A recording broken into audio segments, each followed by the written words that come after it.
my hero growing up was Neil Armstrong. And not just because he won all those bicycle races, but because he was the first guy. In England, they don't laugh at that joke, by the way. Because to them, cycling's a sport. And we know it's not. We know it's just how you get to work when you're poor, right?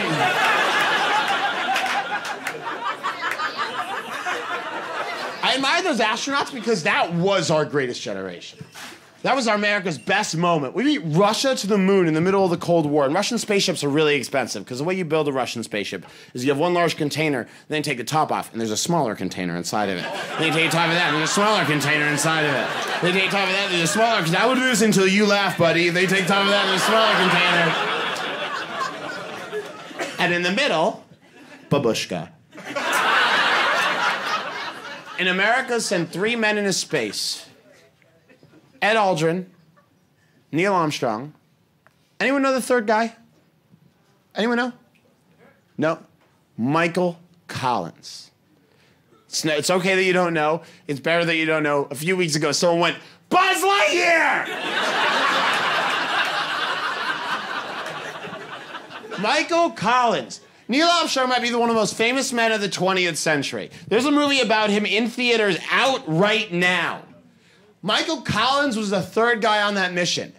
He isn't even the most famous Michael Collins. There's a movie called Michael Collins. It's about a different guy.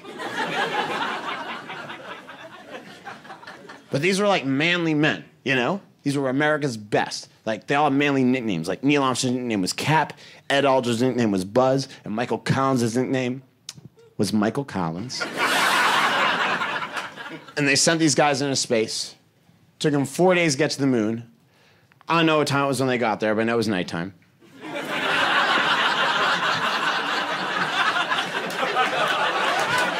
Because the moon was out. And 38 years later, I met Neil Armstrong. 38 years later, I met Neil Armstrong in an elevator in New York City. Yep, at this big ship called the USS Intrepid. He walked in. And right away, I was like,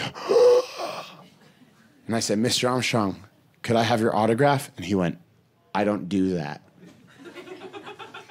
And I said, okay, Mr. Armstrong, could I have a picture with you? And he said, I don't do that.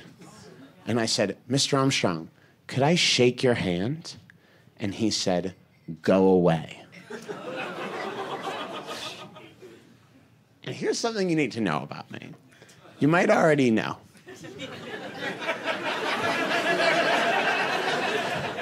If I'm not having a good time, no one's having a good time.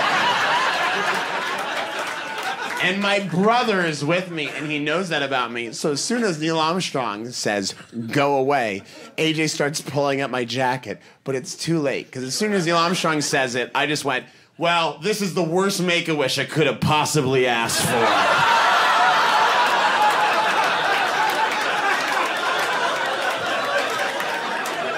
And I just hear AJ go, Jesus Christ. And Neil Armstrong doesn't even look at me. He doesn't even flinch. And that made me angrier for some reason. I was like, you know what?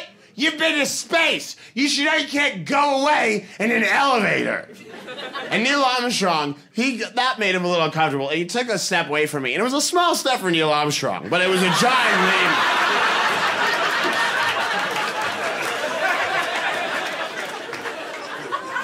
And now AJ's like trying to wrestle me away from him. And I'm like, you know what? No, get off me. No, I don't need a picture with you because I never forget the face of a bastard.